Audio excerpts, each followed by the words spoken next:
as well record that.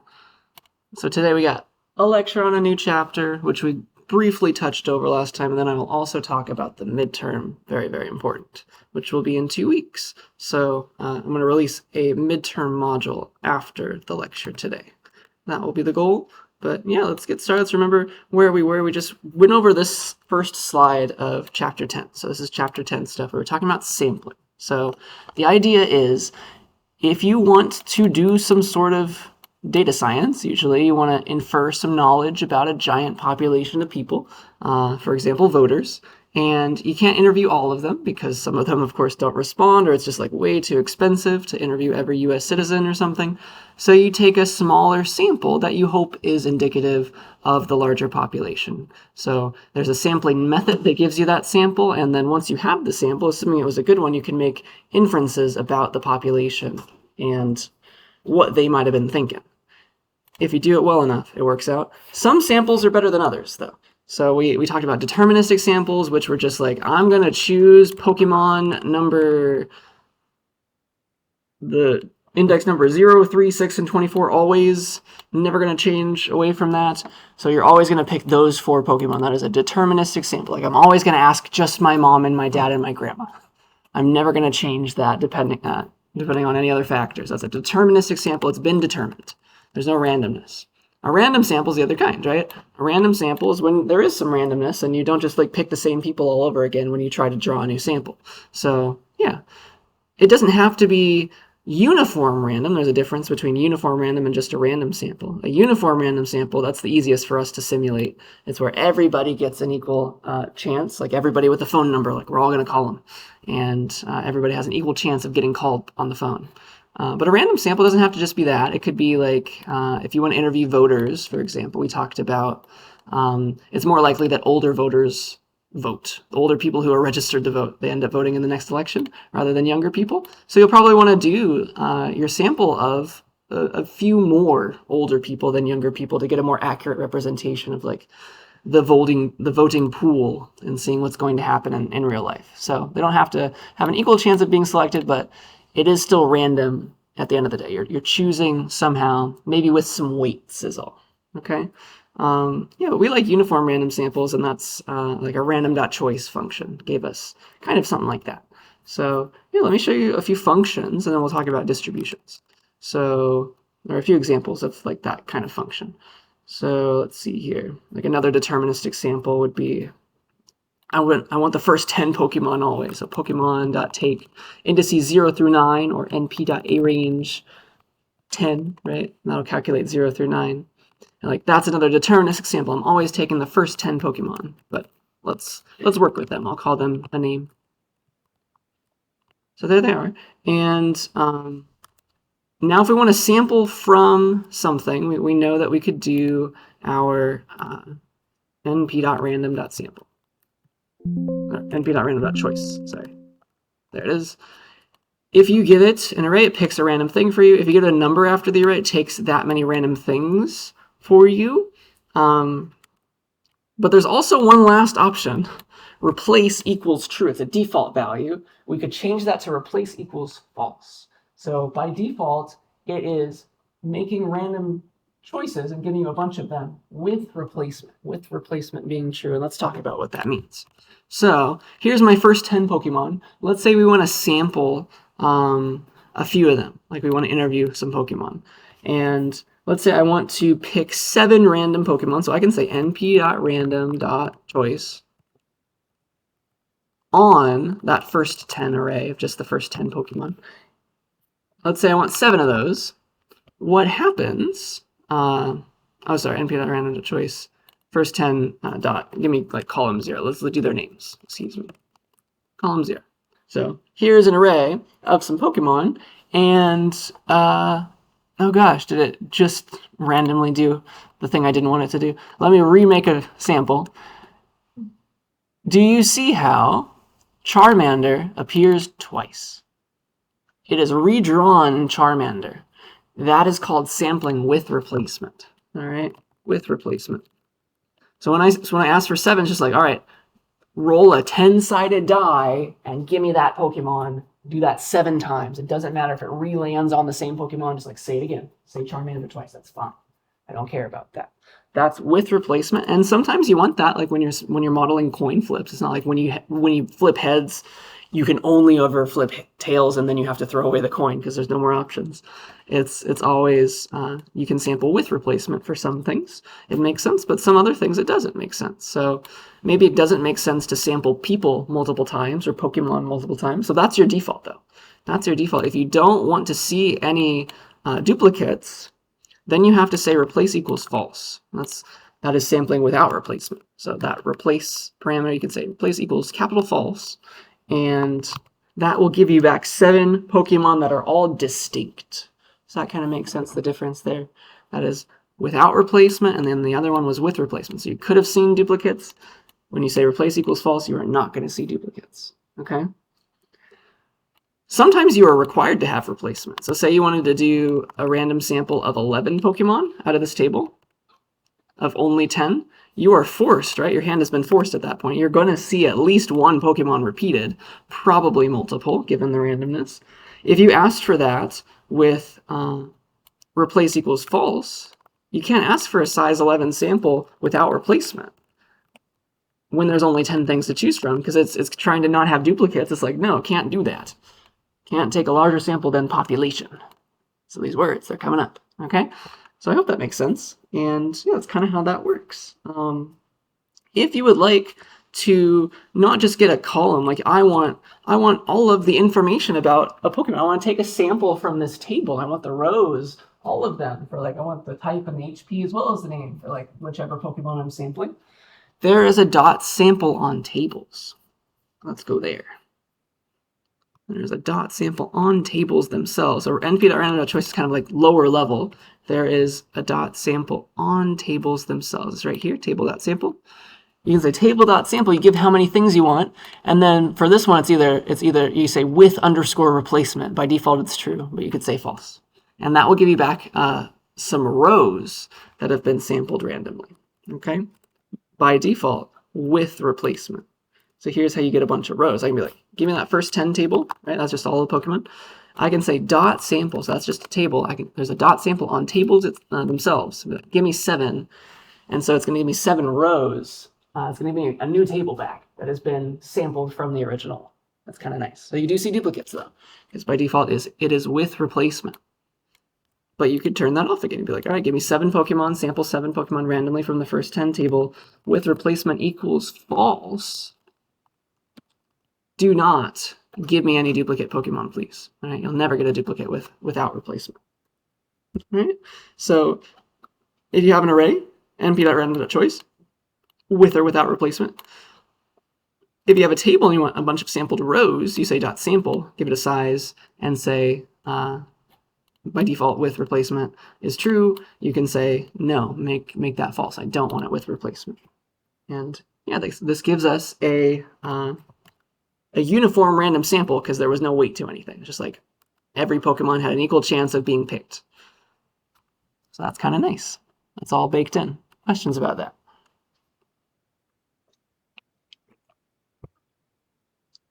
All right. Next, I want to talk about distributions again. We know that we can see the distribution by doing histogram. We get pretty pictures like this. One day we'll draw curvy pictures like this. But let's talk about probability distributions. That's a fancy idea. That has to do with probabilities as well. So let's say you've got some value that could take on different things. You've got some random quantity with different possible values, and a thing called the probability distribution is kind of a graph of all the different values that your thing could take on and the probability of each of them. So like a coin, for example, there's a very simple probability distribution for a coin. It's a fair coin. It's like heads is 50% and tails is another 50%. That would be a probability distribution for that thing. Does that make sense? Something like that. We'll eventually see like more curvy probability distributions where we've got like the values for probability can only be like between 0 and 1. It's like the max it could ever be is 1. But we'll eventually see something wonky like this. Who knows? And It has to add up, though. The probability has to add up to 1 for each of these values somehow. So if you've taken calculus, like the area under this curve is going to be 1. But yeah, sometimes you can do the math. You can make the fancy probability distribution. It's like, all right, the probability of getting this value is, I don't know, some small percentage. The probability of getting this value is some other percentage. It's just you read it off the graph. So that's interesting, and you can sometimes just you can calculate the probability distribution. You can make this fancy curvy graph, but sometimes it's easier for us as data scientists to like simulate the probability distribution. That's going to make things so nice for us, and life will be good. So let's see, how do I want to do this? Yeah. So kind of, this makes the most sense to us. It looks like a histogram. It's kind of like a probability distribution that's discrete, but eventually we'll have a probability distribution that kind of looks like this. It'll be great. And yeah, if we want to get a distribution and do like, and simulate it, I guess, or figure it out without actually knowing the actual picture of it, like maybe it looks like that, maybe it looks like this, we don't know. Probability distributions, they look like weird things, maybe.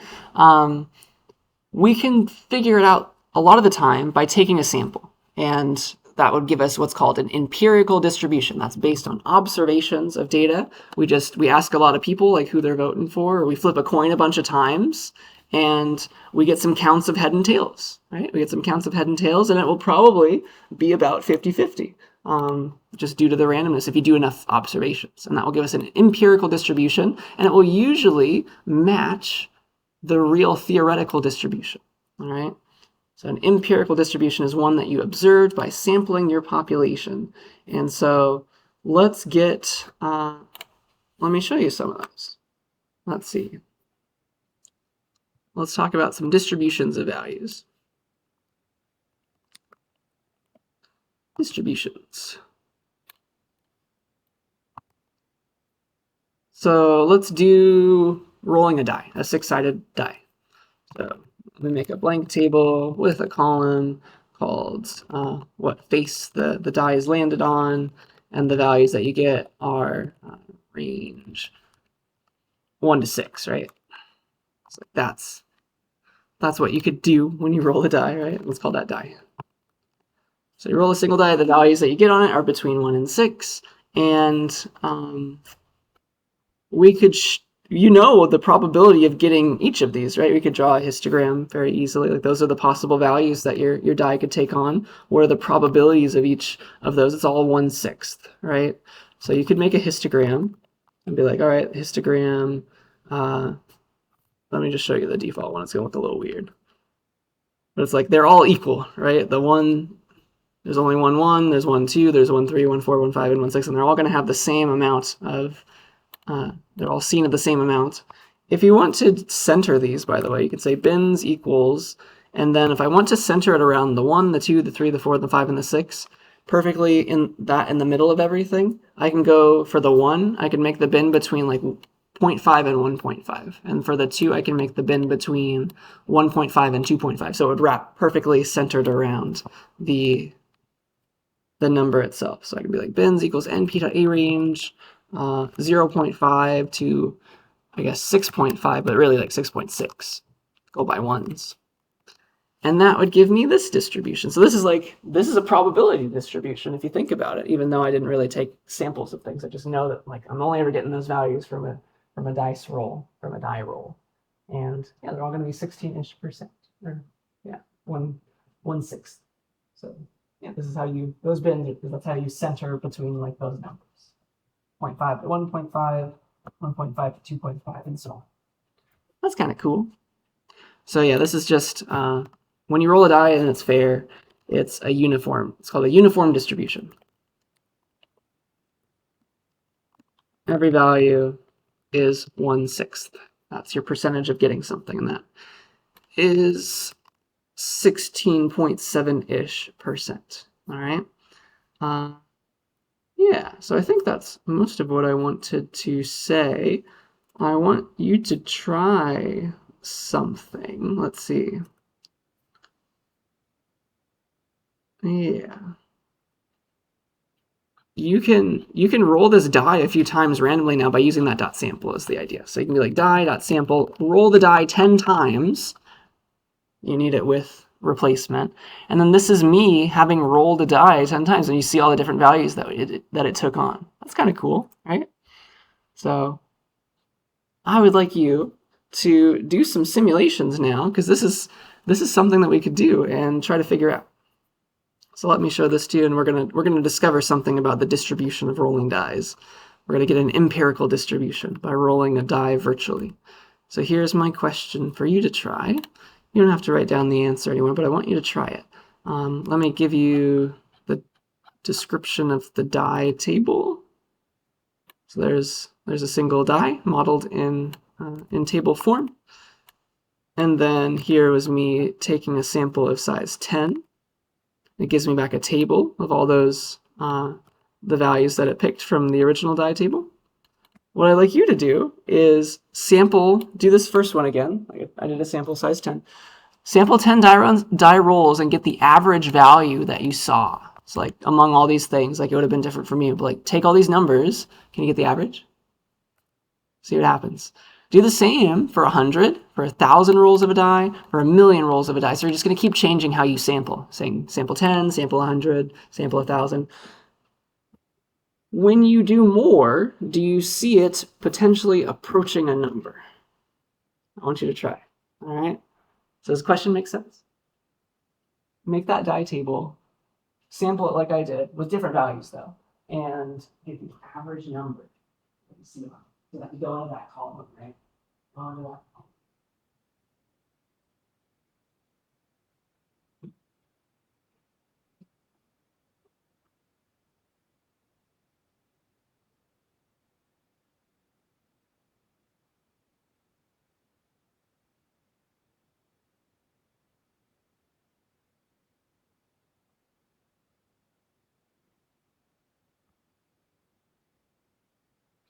Give you a few minutes to try this, and let me know if you have questions, because it's really cool.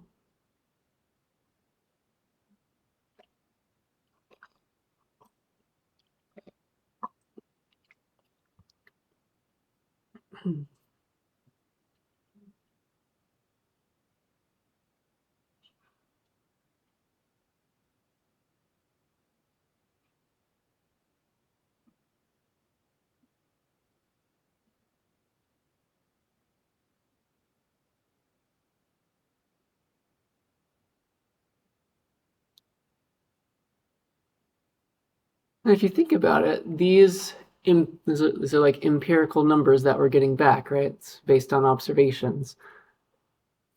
You can imagine, like, what's the theoretical value that we should be getting, right? Because, like, in theory, you should see the 1 through the 6 just as often as each other. And so what should the actual average value always approach? We can calculate that theoretically, but we can also calculate it empirically. We can simulate it enough and figure it out. That's where we're going.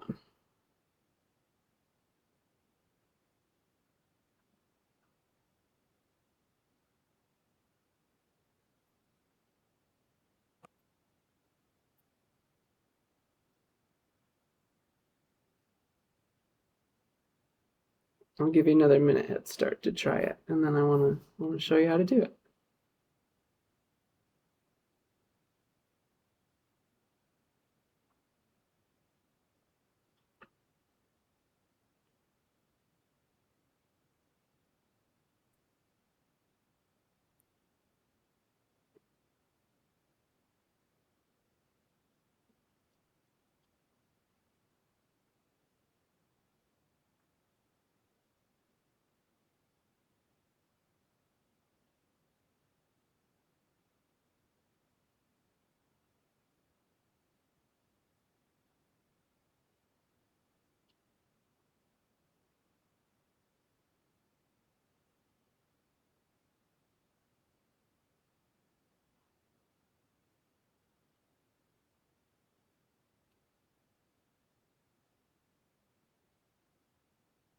Sounds fun. All right, friends. Did we see it approach a value? Well, let's find out. So this is me sampling it 10 times and getting a bunch of values. Do you see how you can get the average of those numbers though? You just like go into the face column face, or you could say column 0 because it's the one and only. And like that gets you the array of all those things, and then you could be like dot average, or you could be like np dot average. There's a million different ways to do this one. But like there I am taking the average of my 10 size samples, like 3.9-ish. But if I increase the size of this sample, it's going to get closer and closer, right? Because if it's perfectly random at least, it's going to get closer and closer to a value that's like the theoretical value that you should always see. Because like the 1s and the 2s and the 3s, all those numbers are going to balance each other out in the long run, right? 10,000, or wait, a million after 1,000, sorry. So there's 100,000, 10,000, 100,000, and a million. Oops, what have I done? Oops, I forgot that. Cool, it seems to be getting smaller for my run, but that doesn't have to be true. That's kind of cool. If you run this again, you'll get a different value. It's like, okay, now it's smaller for that one, that's fine. But do you see how it's getting closer and closer to something? Like it's gone to like 3.4-ish when it gets large enough. What should the value be? If you think about it, you should see all these numbers just as often as each other, right? If you do infinite many die rules and it's a fair die. So you should see just as many 1s as 2s as 3s as 4s as 5s as 6s. So really the theoretical value that we should be approaching is just the average of 1 through 6. So it's really just like the theoretical thing is just like, give me column 0 of the original die table. 3.5. Does that make sense? That's the theoretical value.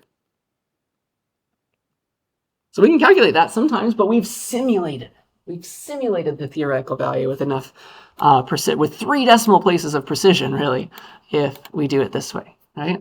So sometimes you don't have to like do the hard math. You can just like throw the computer at the problem. That's going to be the way this class kind of works. All right, that's kind of neat. Are there any questions about why that's happening? You kind of see it? We've done some random samples. It's approaching a value. So yeah, what we've just seen is called the law of large numbers, or the law of averages. And let me read you the little quote and then we'll talk about it. So it's like from the book. If a chance experiment, so one that involves randomness, is repeated independently, so like your next roll of the die does not influence your previous roll of the die does not influence the next roll of the die, and under identical conditions, nothing's changed, then in the long run, the proportion of times that an event occurs, so like a number that you get, gets closer and closer to the theoretical probability of the event. All right. And so that's why this is a simulation of that, by the way.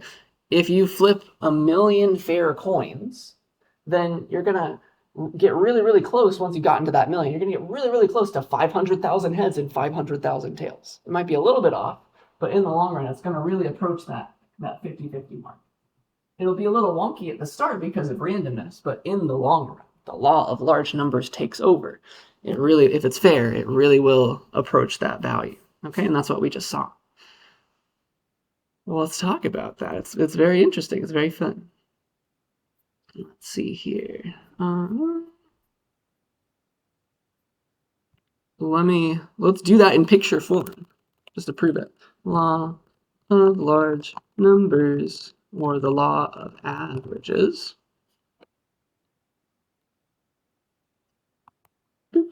So if you have, let's do our die table. Let's sample it. Let's roll it 10 times. Sample 10. So there's my 10 rolls of the fair die. If I make a histogram now of all the values that this took on and the proportions, I can do it in this way with like these same bins that are nice.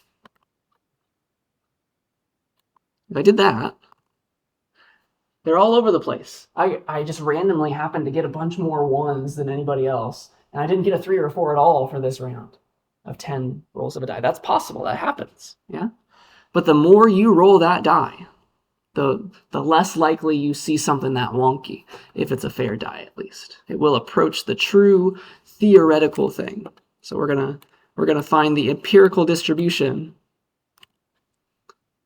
Like this is the empirical distribution of rolling 10 dice, I guess. And let's figure this out for more. Because I want to do this for 100 and for 1,000. So let's kind of turn this into a function just to get practice with that. Let's be like, def, give me an empirical, and empirical just means based on observations. Give me an empirical histogram or a die, and we're rolling it n times, let's say, so I can control n. So I'll be like, sample n things, and give me that graph, give me that histogram. So notice that I'm not saying return in this function, because I just want to run this line that draws the graph for me. There's nothing to return. It just goes off and it runs that line. So I can say now, I can say empirical hist die of 10 and just really quickly get that graph. But it's a different random graph. I rolled again 10 dice, and it looks like the 2s and the 6s were overrepresented. Interestingly enough. But if I increase these numbers, this empirical distribution is going to get closer and closer to the theoretical distribution, which is where everybody has the same amount. And that should make sense. If it's a fair die, they should all eventually even each other out. It looks like when I rolled 100 dice, just randomly the 6 happened to appear more. If I do this again, it's just going to be a different one. This time it looks like the 4 was on top. Just completely randomly. But if you do enough, they're all going to more or less even each other out. So rolling 1,000 dice, you see how they're very close. They're much closer now. There's less variation, but there's still random variation. That's not going to ever stop. It's never perfect. But if you do enough, the law of averages, the law of large numbers, it takes over, and it lets you get close to the theoretical probability distribution. So here's 1,000,000. Is that 1,000,000 yet? No. One more 0.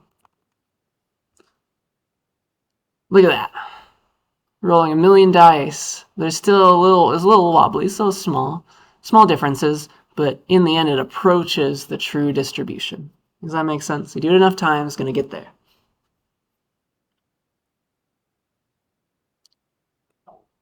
All right. Do I want to do that yet? Let me show you another distribution that's like not like this. Let me show you another distribution that's not like this. What's the best one that I want to use here? I think I want to go back to our tables for those bike riding, that ride share thing for bikes in San Francisco. It's called Bay Wheels. So let's read that table back in. It's a big table. So that was my Bay Wheels data. It's like a bunch of trips on the bikes for that month. It's going to take a while to import. But again, the duration amount of your of these bike rides is here in seconds, and let's take a look at that. Let's draw a histogram to see like what this duration is, because that is giving us a distribution of things. Dun, dun, dun. What I'd like to do is let's go to trips.column duration, and then give me like the min value. Like I want to make a graph of this eventually. I would like to make a graph. So there's that one. Gosh, what do I want to do? Yeah. Let's do min and max so that I can make like a histogram and do the bins properly.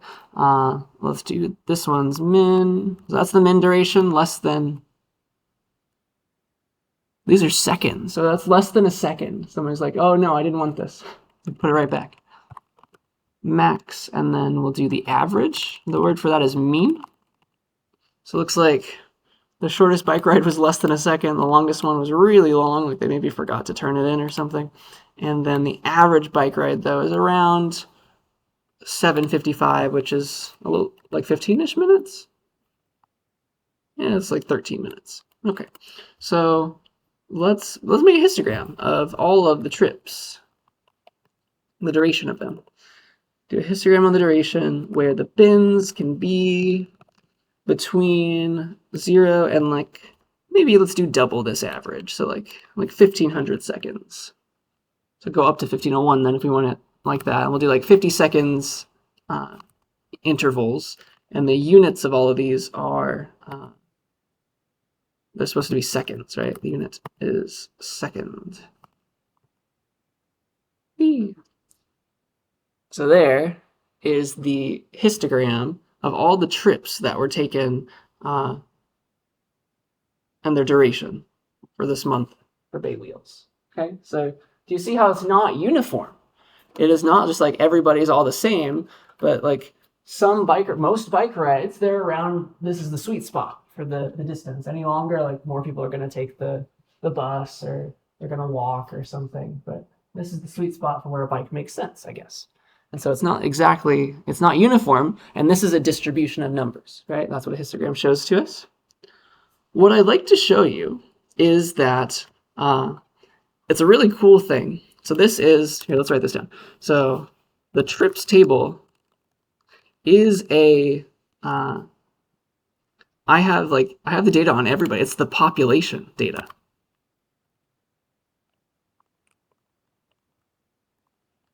So I'm gonna take some samples from this, because let's pretend that we didn't have all the data. We don't have the data from every single bike ride. We just like had data from like a couple thousand bike rides rather than a couple 100,000. We could still infer that most people are riding this amount. We can still approach this histogram if we take a sample large enough, because we will still see this law of large numbers happen. Okay, that's what I want to show you right now. Let's do that. Yeah, a random sample will help us get close to the true one. Okay, so what I'd like to do is, let's prove that the law of large numbers works for samples, because this is like the ground truth for this data set. This is exactly what the duration histogram looks like, but for all the hundreds of thousands of bike rides, let's take a smaller sample of the trips data. Let's be like trips.sample, just give me like 1,000 or something. Give me 1,000 bike rides and then do a histogram. I claim if we take a large enough sample, we will get it to look eventually like the original. Does that make sense? So this is a sample of 1,000 bike rides. Do you see how it really is kind of approaching what this real one looked like? So we can still make some inferences. We can still get close to the same idea. Does that make a little bit of sense? That's very cool. It's a very powerful idea of the law of large numbers, the law of averages. We are going to approach that empirical distribution from that sample. It's really neat. All right, so let's see this a bunch of times. So let's turn this idea into a function rather than being like, give me a size 1,000. Let's like, give me a size of n. So give me an empirical. We're simulating an empirical histogram for the duration, and give me a sample of size n. So instead of 1,000 here, I'll say, give me a sample of size n and draw that histogram for me. That'll be fun. That's what I want. And so what I'm doing is I'm just pretending I had less data just to prove to you the law of large numbers, all right? Because this is what it should eventually look like. This is the true histogram for the data. But if I took a sample, an empirical sample, I really will get close to that picture. But it needs to be a large enough sample. If I just took, I asked 100 people in San Francisco how long they rode their bike, it's going to be, I mean, you can try to extract some information there. You see that the longer rides are still not that much, but it's going to be very noisy, that data. That's only 100 things. You asked 100 people where they, how long they rode on their rideshare bike. What if we asked 1,000 people how long they rode on their rideshare bike? Do you see how that's a better picture, and that's approaching the true picture? That's why we take samples. We can approach the true idea if we take a large enough sample. That's where we're going with this. All right, so that's 1,000. If I take a sample of size 10,000, ask 10,000 people how long they rode their bikes, that's pretty much the same now. Isn't that cool? It's pretty much the same as the original distribution for the duration of time that people were spending on their bikes. And that's asking 10,000 people rather than all 350,000 that were recorded. Do you see how that's going to save you a lot of time and money, and you're still going to make inferences about the right ideas? You're still going to know that, okay, yeah, people, here's the sweet spot for the amount of time that people are riding their bikes. You're still going to get that for a lot less effort. That's how data science works. That is the law of large numbers in action. Does that make sense? A little sample could go a long way and approach the population data. So yeah, that brings us to the idea of statistics. I said once upon a time, and I think at least, that like data science is just a buzzword for statistics, for machine learning, for weird combinations of things. But like we're stealing a lot of ideas from statistics. Let's talk about what that really means. So we would like to, a lot of the time, make inferences. We want to infer things about our data. We want to know, like, all right, if I'm trying to, like, I don't know, if I'm trying to figure out how long people are riding their bikes, like, how many people do I have to ask? That's kind of the question. Something like that. Or what's the average amount of time that people are riding their bikes? How many people do I need to ask? So, like, I want to do some sort of inference. And the standard way that we do that in data science, or just like in math, right, in statistics, is called statistical inference, where you're trying to make conclusions based on the data that you've collected in a random sample. The fact that the sample was random was key, because then it's going to most likely be indicative of your population, right? Because if you took just like, I'm gonna ask my mom and my grandma and my brother, then you're not really going to get anything different, right? If you took a random sample, though, you would probably get a good estimate of the truth. So, for example, if you randomly sampled students on campus and asked them how old they were, if you randomly sampled enough of them, like you just like ran around and like asked some people in this building, AC1, AC2, and people walking around, if you asked enough random people, you wouldn't have asked the whole population of the school, because they're not all here today, especially right now, then you'd still get a close number, right? You'd still get a close value enough for the average student age for everyone on campus. Thanks to that random sample, it will help you estimate the true value that we really don't know. We have no idea of the true average age unless we ask like the registrar people, and we don't have that number, all right? So the idea of inference is usually you want to make a picture, or it's really just a number or a bunch of numbers. Like we want to calculate a number. That's usually our goal. We want to calculate some number or a group of numbers. A number based on our sample. Okay, that's what we want.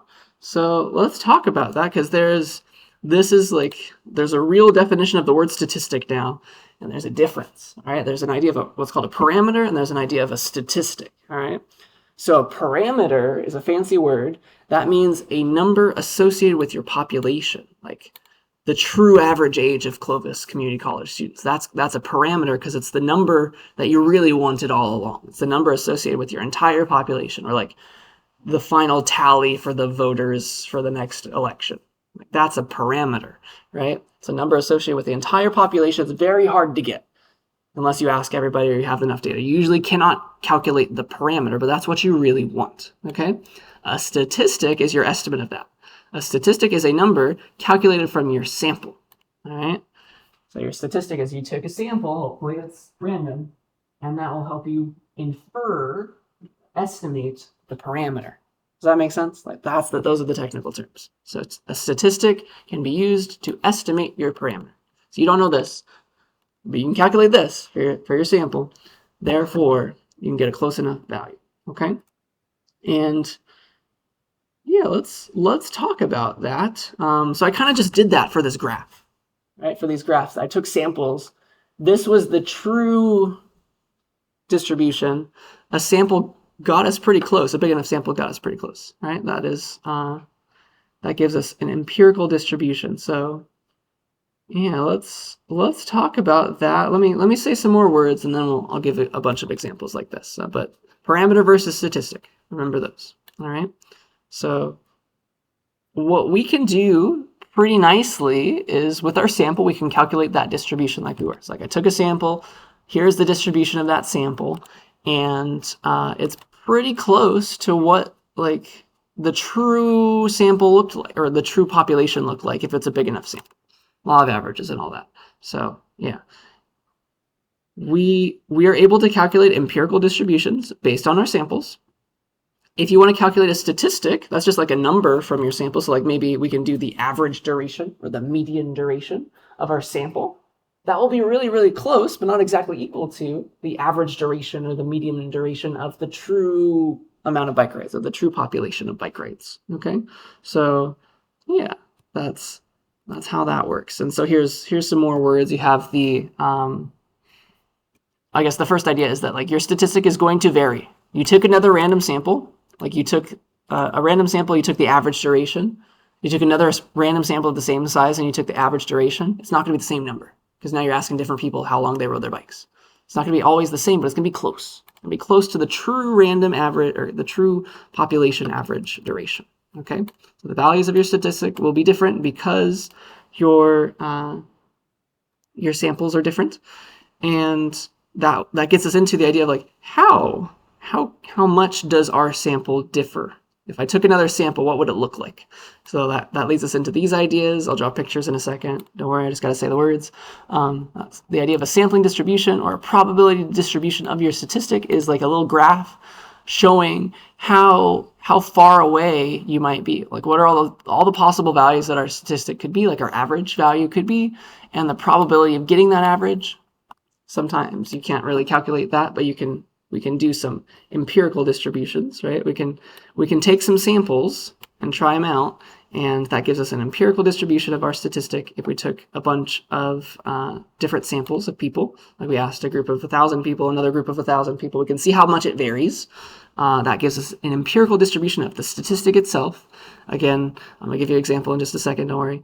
And we can make simulations very easily to calculate that distribution, right? And that gives us a good approximation of like how far away we might be from the real deal, how much our values can vary from the actual value. Okay, that is the goal. That's where we're going. Let's talk about empirical distributions of statistics. Okay, let's go there. I know that's a mouthful, but an example is going to make a lot of sense. Empirical. So empirical just means using data, right, that you've calculated, you've collected. Empirical distribution of a statistic. Boop. So here, let's do this all over again. Let's be like trips dot column duration. What is the true for everybody, for every bike ride? What was the true? This is the parameter right now. Here's like every single bike ride. Go to the duration column, get me the average, let's do the median for fun. Give me the median duration of a bike ride. Here's every bike ride's duration, np.median. You could also have done average. So this is the actual data for every single bike ride in San Francisco. This is a number you usually can't get. I'm just showing it to you so that I can prove to you that we can approximate it. So this is the true value of the parameter. This is the actual median bike ride length. Usually you don't have this. Say you go out in the street and you ask 1,000 people who just returned their bike, how long did you ride your bike for? Let's see how close we get to the true median, okay?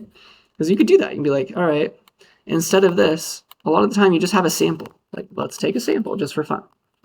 I'm simulating us taking a random sample, all right? So instead, ask 1,000 people how long they rode their bike for. Give me the median of that. It's going to be a little bit off, but you see it's kind of close. That's the idea. You took a large enough sample, you'll get a little bit closer, okay? And we can simulate this. If we have this data at least, we can simulate like how far off it was, okay? Because the idea is, if you have a large enough sample size, the law of averages takes over, even for like medians and things. But then your empirical distribution that you're calculating is going to resemble the distribution of the true population with high probability, all right? And it's supposed to be a uniform random sample. That's why I said that equals heart. That's very important, all right? that means that everybody had an equal chance of getting selected, so nobody was left out. You had like everybody was there and potentially accounted for, and that's with replacement, by the way, for a weird reason. Like took a big enough sample size, the blue ones like the empirical distribution. Eventually, they're going to be right on top of each other. That's the goal, and so we can prove that with math and like trust it in real life with our data. That's kind of where we're going. All right. So let's do that. Let's do that for median. We can see how much this could vary, because like here's me taking a size 1000 sample and I get the median. Because if I did it again, I took another sample, I get another value, right? Get another value, get another value. Who knows what it is, but you can look at the variation as well this way. You can be like, give me a random median for a sample. Let's see how much it varies. Let's take a few of those. So I'm going to simulate a bunch of sample medians right now to see like, you can imagine if I took enough samples, it'll be like some will be on the left side of that, the true number, some will be on the right side of the true number. The question is like, what's the spread? And that's something you might care about. Like how far off could I be if I took a size 1000 sample? Well, let's make a function to check that. Boop. So let's have it. Here's me taking one random sample median with size 1000, which is like hard-coded as 1000. And then let's save a bunch of medians. So medians is an empty array. And then I'll be like, let's do this a few thousand times. For I in np.a range 5000. Let's add on medians equals np.append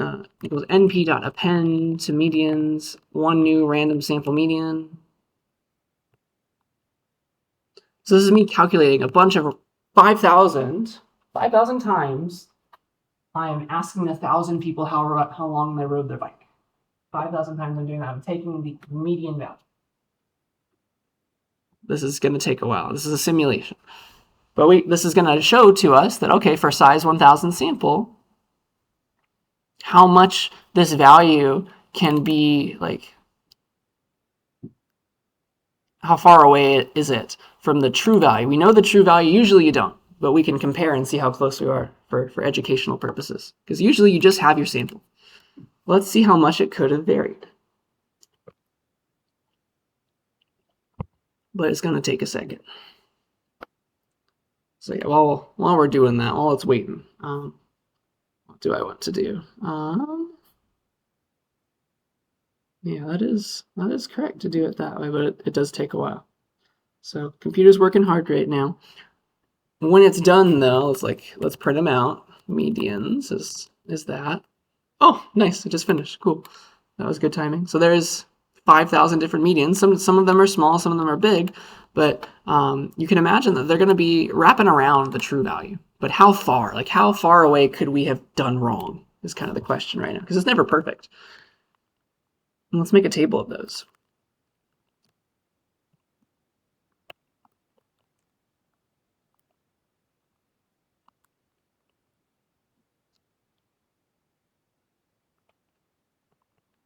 There's just a table of those things. I'll call it simulated medians of all these different values.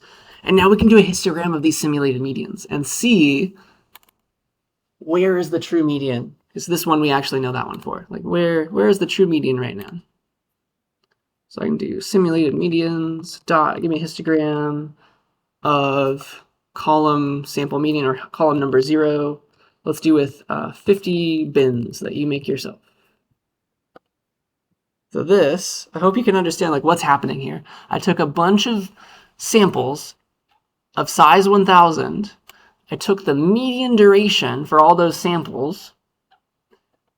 And sometimes I get like short, not very long, like shorter durations, shorter median durations, longer median durations. But more often I get durations from my sample, from just my size 1000 sample. More often I get values that are close to the true median for the actual population, the true parameters value. That's our real median.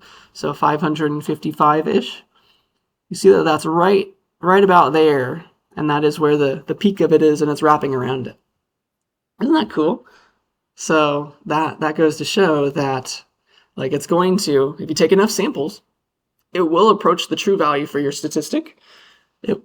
Your statistic will approach the parameters value, and it all depends on what you're trying to calculate, but like it didn't spread too far away from the true value. So even if you took a sample and it was this, you can be pretty confident that you're kind of close. You're kind of close to what you really wanted, because usually you're just going to take one sample.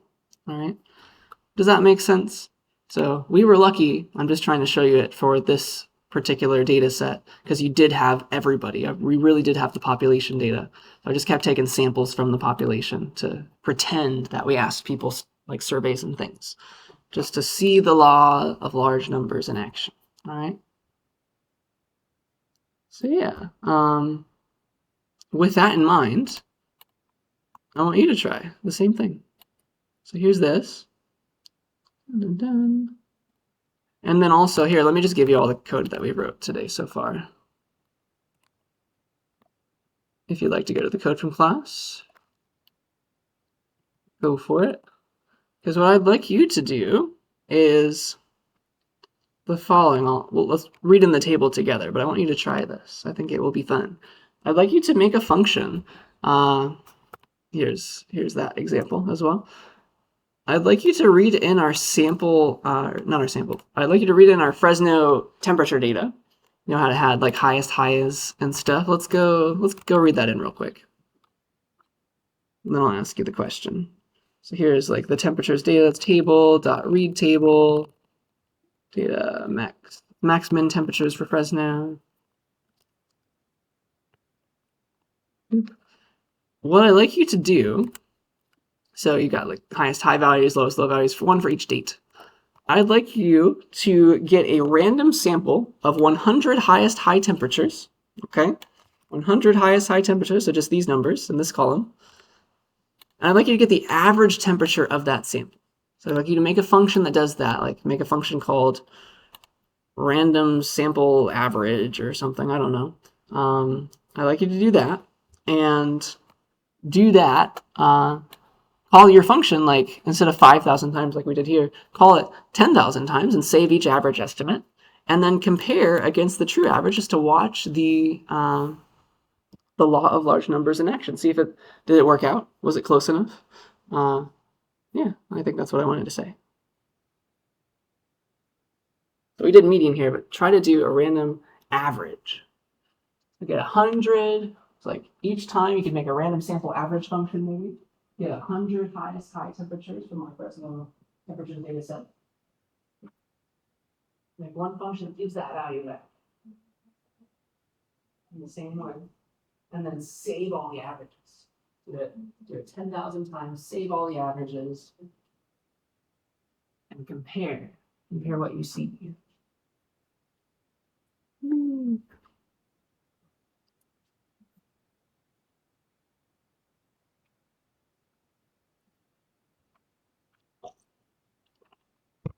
And I gave you the code from class if you want to try the histogram.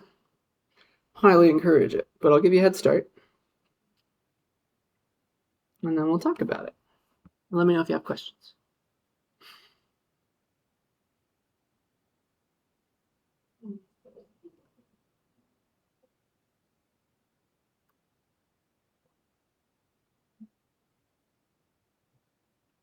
The attendance session is still open, right? It should be.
30 seconds on my timer, then I'll show you.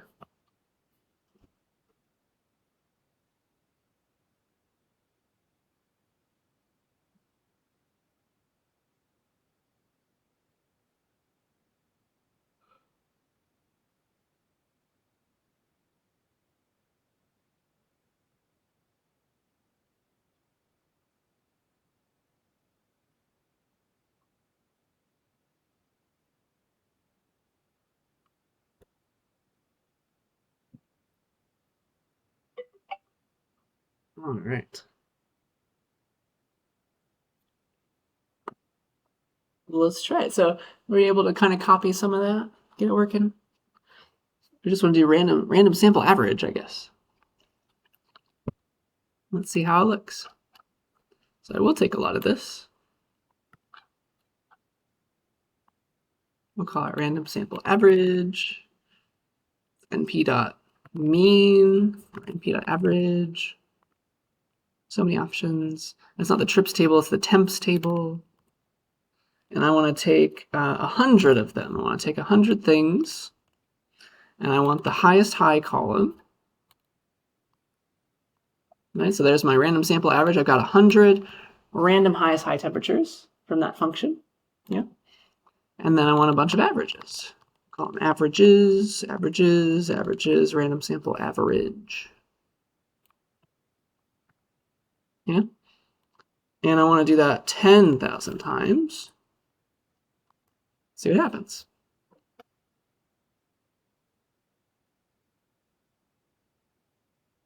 Nice, that one's faster because we only took 100 things each time. Sorry, averages. Here's all these values.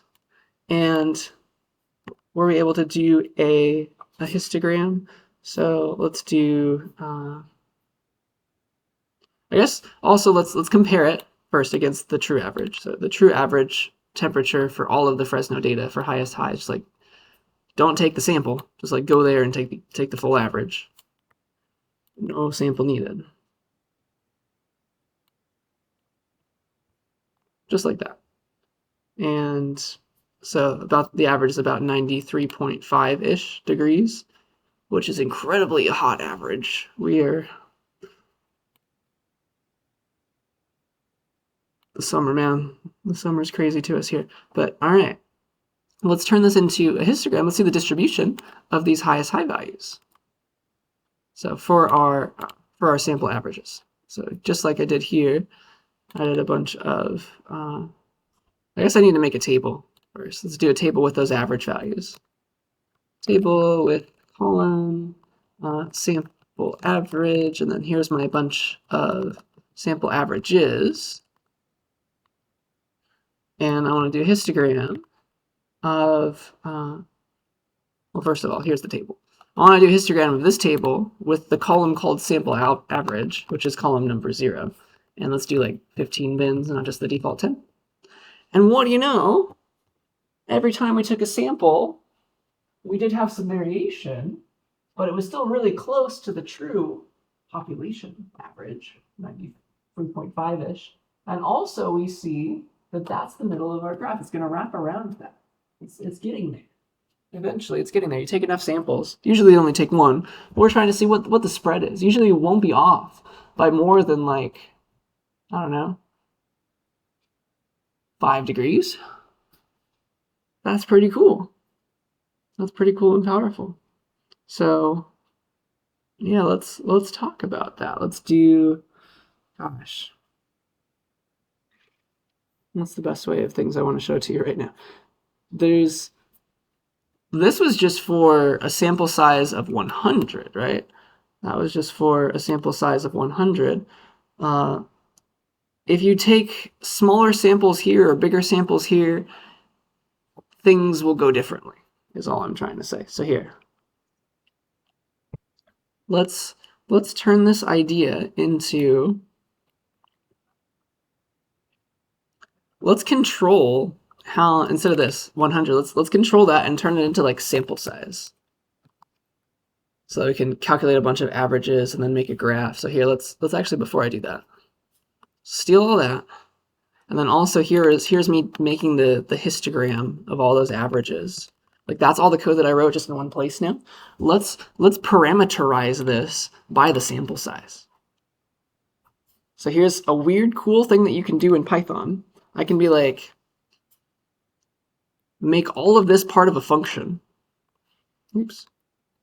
I can say def something, give it like sample size, and then we can deal with that right here and draw this graph and make all these simulations using that sample size. And this can be called like, I don't know, what is this process? It's calculate and graph sample averages. Yeah. I can make a function within a function. That's what I've just done. So this random sample average function here, I am calling it down here, again within the outer function. I'm just calling it, and it's this one has no parameters, but it's controlled by the sample size that was originally given to us. So this is one big function now that's going to run all of this code to draw a graph like this for a certain sample size. So take a 10,000 samples of size, not just 100, but maybe we can do for 50. It'll be a little bit more wonky if it's just 50. But it's so cool that you can put functions within functions. So if you had just 50 samples each time, there would be more variation. Do you see how now we're getting down to like 87.5 on this side and up to 100 on the other side? So there's more variation if you took smaller samples, just like we saw for all this stuff. More variation if your samples are smaller. That's just this all over again, but in a cool way, simulating it in a cool way. So that's 50. If we do another 100, you can see that, I mean, it'll still center around the true idea.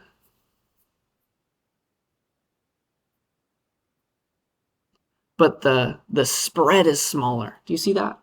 This one's more unsure because it was 50, size 50 samples each time. It was more unsure, so it could pick just a bunch of cold days or a bunch of hot days. It's more likely to do that. But once you have 100, like, it's better. And you can go even more extreme. Be like, all right, go give me only 25 days per sample. That's going to be all over the place. It's still going to be around the things, but again, the spread is much bigger. The spread is much bigger because when you only have 25 days to choose from randomly each time, it could pick 25 winter days, 25 middle of summer days, and it has. It has in these examples. Yeah, you do even bigger. Compare like 25 to like, give me 200 day samples each time. That's almost a third of the data, 2/3 of the data.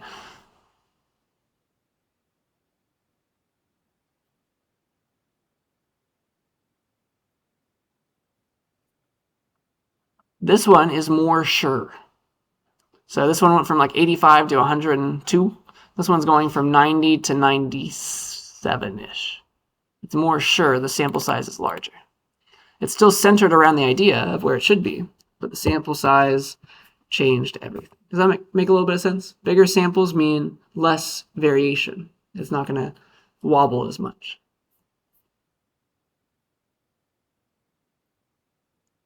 All right. Any questions about this example before I show you one last function that will be useful in a future chapter? As well as now, but it will also come up again.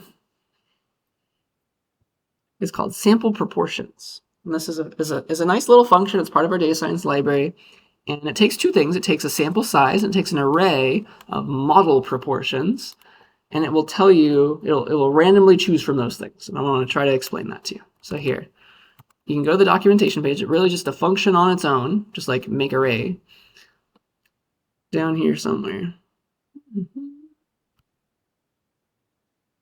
There it is. Sample underscore proportions, sample size and model proportions. So here's like an example run of it. It's like from a size 100 sample where you got things with this is your probability distribution. Like the first thing has 50% chance of happening. The next thing has 30% chance of happening. The other thing has a 20% chance of happening. Has to add up to 100, by the way. Give me a 100 size sample. It will tell me, all right, from these true ideas, from these true proportions, these true percentages of how often these things will happen, is never going to be perfect, but from a 100 size sample, I will give you the first thing happened 32% of the time, the second thing happened 32% of the time, and the third thing happened 36% of the time, which is possible, right?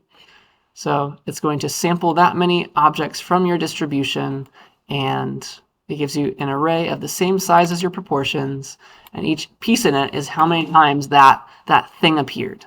It was sampled out of those times. So that's a lot of words that probably don't make a lot of sense.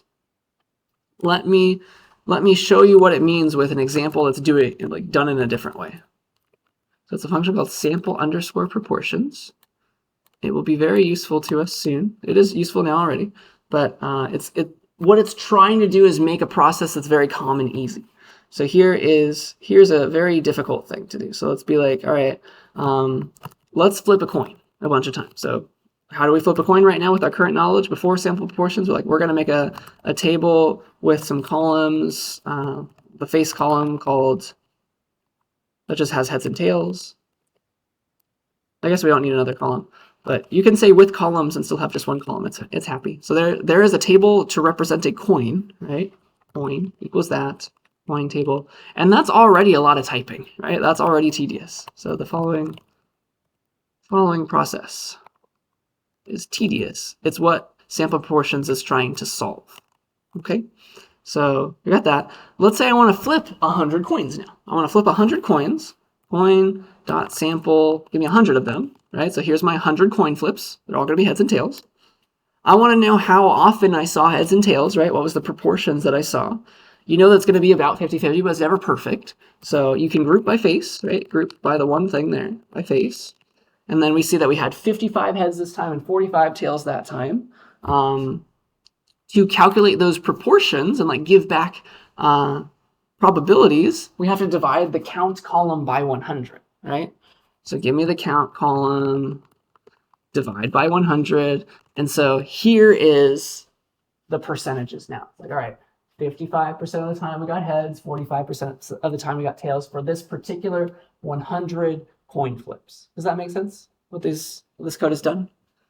It's flipped 100 coins, and it's giving back the percentages of heads and tails. Yeah, flipped 100 coins, giving me that back. If I do it again, it's a different amount. It's supposed to approach 50-50, but it's a small enough sample size that it's not ever perfect. This was a lot of typing. I can do this in one line with the sample proportions function. Okay, this idea, get this back. So the way that sample proportions works is you give it a distribution. Here's the true distribution for heads and tails on a coin. You say, you pick which one comes first. Be like 0.5 for heads, 0.5 for tails. It didn't matter for this one. So you could also say with the square brackets, 0.5 comma 0.5. That will appear in your book. That would work here too. Would work here too. And then once you've made your distribution, you can say sample proportions. Give me 100, sample 100 things from this distribution. Tell me how often you saw the heads were saying that heads was the first thing and tails was the second thing. Didn't really matter though. It's saying, all right, I saw heads 53% of the time and tails 47% of the time, even though these were the original underlying probabilities of each thing. So it's never going to be perfect, but it happens every time. And I could have all done this in one line by saying make array right here rather than making another function or making another. Could have just been this line rather than making an extra variable, but it's cooler this way. So this is much less work once you you don't even need this variable if you don't want to. Then make the table, sample from it that many times, group it, count the things, divide by 100 to get percentages. If it was 100, divide by the number of things you sample. Really, does that make sense? So that's doing the same exact thing, just quicker, once you know how it works. Okay, and so you can be very quick about it now. It's all right, give me roll 1,000 coins from that distribution of coins, and now you see the spread is smaller. Law of averages. So it's 49.1% of the time we got heads, 50.9% of the time we got tails. That's how it worked. Okay? So yeah, I think that's what I wanted to say about sample proportions. I hope you see its use. It just kind of saves you time. You don't need it, but it's better than making a table, doing some weird sampling and then grouping and then dividing by how many samples you took. That's silly. So it's better this way. Yeah, questions about that? All right. So I'll give you all this code eventually, but that is the end of these slides. The next assignment that's due is lab 5, so let's go figure out when to make that due for us. We've got lab 5. And I have no idea when things are due, so let's go to our calendar. So project 1 is due this Friday. It looks like we've got homework 5 due next Friday. And then I would like to give us a midterm. So let's see. I do want this to be on the midterm though. So this is Wednesday. So I think I did give you homework 5 on this Friday for fun.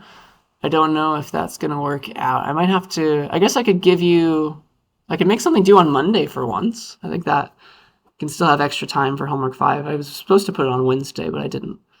So I guess let's say, because the midterm's going to be in 2 weeks on a Wednesday, and this is going to be on the midterm. So let's do Monday the 9th then. I'll have this due on Monday the 9th. That's the latest I could give it to you, I think. I think that's better because it's still later than it would have been anyway. So a rare Monday due date for this one, but you can still get it done in class if you have questions. That's when I think I want lab 5 to be due. It needed this chapter. And then, yeah, I think I'm ready to talk about your midterm. You ready for that? Let's talk about it. So, yeah, our midterm, where are we? Got a lot of stuff open, sorry. Our midterm is coming up soon. It's going to be during week 9. That's about halfway between the start of the semester and the end of the semester. So I'm going to make this midterm module available to us. I'm going to give us an extra credit assignment as well as the midterm info page where we'll go and look right now. And then eventually I'll put the midterm here. It will be on Canvas for us to take. But let's go to the midterm info page that has all the information about the exam. So here's what's going to happen. Our midterm for this class will be during class on March 11th. It will start at the start of class, so make sure to be on time. And so that's going to be in 2 weeks. 2 weeks on the Wednesday, as late as I can possibly give it to you on week 9. So our Wednesday of that week. So that's the 11th. It'll be an hour and a half. It'll be on Canvas. So when you click start, it'll have a little timer that starts ticking and stuff like that. And then here are the things it will be on. So it'll be on these chapters, these homeworks, these labs, and then project 1. And that's why I wanted to assign that lab 5 to be due before the midterm, because it will be on the midterm, those kinds of topics. So yeah, that's what it's going to be on, all those things that you've been working on. And here is the format that you're going to expect to see. It will be on Canvas. You're going to click, there's going to be like a little start button to click. I'm going to have you take the exam on the big computers in the classroom. I'm going to force you to use the big computers just to make things fair for everybody. And here is what's going to happen. There's going to be coding questions and little fill in the blank questions. So you're going to be writing some code, more or less, or like solving problems and filling in answers. Okay, so that's what the midterm's going to be about, but it'll be on a computer, so you can do some things. It will be closed book, so you can't like have the textbook open or anything, but I will give you a few things that you can use. All right, so you're allowed to use a little cheat sheet that you make for yourself. You can get a printer paper sized piece of paper. You can write on both sides whatever you want, as long as it's handwritten. Okay, so you can use a handwritten cheat sheet to take the test with. So put whatever you can't remember on there. And then, of course, you can have as much scratch paper as you want, as long as it's blank to start. And then you're going to be using the computer to take the test, but I don't want you to be able to go to the textbook or anything. I'm going to allow you, though, to go to these 3 pages. So you can go to this online Jupyter Notebook temporary page. Do be careful as you're taking the test, because if you close this tab, all your work goes away. It's ephemeral. But you can do some work and check your answers by having Jupyter kind of open during the test. Make sure to quickly get everything you need out of here, because the tab might crash or something, who knows. And then you can have the 2 documentation pages that I've shown you in the class open as well, just to remember, all right, here's the names of these things, here's kind of what they do, got some examples. And so you have a little bit of things that you don't have to keep ridiculously memorized in your mind. So you will have Jupyter to use during the test. Okay, but those are the only other tabs you're allowed to have open as you're taking the test. All right, you can't go to anywhere else or use anything other than like your cheat sheet and those websites. Okay, does that make sense? Any questions about how the exam's going to work? Here's a little sample exam from last semester, so go over that and it should help you. And yeah, that's the midterm info page. Are there any questions about anything we just said? So it'll be 2 weeks from today, and that'll be that. And yeah, with every exam, I like to give an extra credit assignment. So I'll give one again during the final exam. But here is an extra credit assignment if you would like to do one. I promised that there will be some extra credit in the class if you want some. This will be due a rare midnight due date for everybody. Remember that if you have, like, you're a working student and I give you some extensions for assignments, that does not apply to extra credit or exams. Everybody's taking those at the same time. So this extra credit assignment is due for everybody the night before the midterm comes out. So 11:59 p.m. on the Tuesday, the 10th. Okay, that's when that will come out. It's worth up to 5% extra credit on top of your final grade, but I do have to be very strict about late submissions. Don't be like trying to get something in at the very last minute. I will not accept it.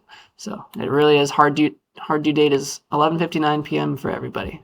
So make sure to get it in by then. And if you would like to do it, you can make a review video. So it's like me helping you help yourself, right? So you can study and your peers can see this. You'll post your review video so everybody can see it. I think it's a win-win. It's forcing you to study. You get some extra credit on top of the deal. So yeah, please, if you would like, make a little review video going over things that might appear on the exam. Just like I post this video lecture, you don't have to like edit the video or anything. Just you record yourself and you post it, and in a way that I can see it. So give me like a public link, or at least like an unlisted link on YouTube if that's where you want to put it. But you can also probably just post the file. Yeah, and so here's what I want to see if you do it. So like go over, like give a little mini lecture, right? Go over a bunch of examples of things that might appear on the exam, make up some fun, wild example questions, find some cool data sets maybe on the internet, and yeah, just like try to demonstrate everything. Like here's how we solved this problem that I made up for us to go over. Something simple like that, right? You don't have to do anything too difficult, but you do have to make up the questions or whatever you're trying to go over, right? So yeah, if you want a quarter of the extra credit, make a little 10-minute video going over like a couple quick things. If you want half the extra credit, make like a 20-minute video, please, going over a few more meaty examples maybe. And then if you want the full 5% extra credit, then make at least a 40-minute video reviewing concepts, okay? Do remember, though, that this is extra credit, so you have to do something extra, right? You have to make something brand new to get credit. So you got to like write some new code, make some slides maybe, draw some diagrams. What you cannot do is go over an assignment you've done. That's not something that is extra, right? You're already required to complete that. Another thing you can't do is go over my slides, because I worked hard on those. You didn't, right? That's not extra. So yeah, just remember that. Ask me if you're unsure about whether what you're doing is extra enough. I think as long as you follow these rules, it should be. But yeah, if you're ever not sure, you can always contact me before the due date. And yeah, if you need any help recording yourself, I can help you with that too. The program that I use to record this class is called OBS. It's what like the cool Twitch streamers like to use. I can help you with that. Also Zoom, you probably have Zoom installed. Zoom has a way to record to your computer as well. So I can help you get that working if you can't figure it out. And remember that the library is renting out laptops. If you would like a laptop that has a microphone built in, and you can install one of these softwares to do the recording, so you can make sure to get this. There's no reason you can't do this, is what I'm trying to say. I can help you get the technology that you need if you need it. And yeah, I think that's everything that I wanted to say. Any questions about the extra credit assignment? So it'll be due the midnight before the test date. And I think that's all. So yeah, the test will be available here. You'll come take it in class on the big computers, and there will be a timer ticking, and I'll cut you off after like an hour and a half after class has started. So it'll be at the start of class time. Okay. And I think that's all that I wanted to say. So if we're good, make sure to do attendance. I forgot to stop that if you haven't done it. And the rest of the time is all yours.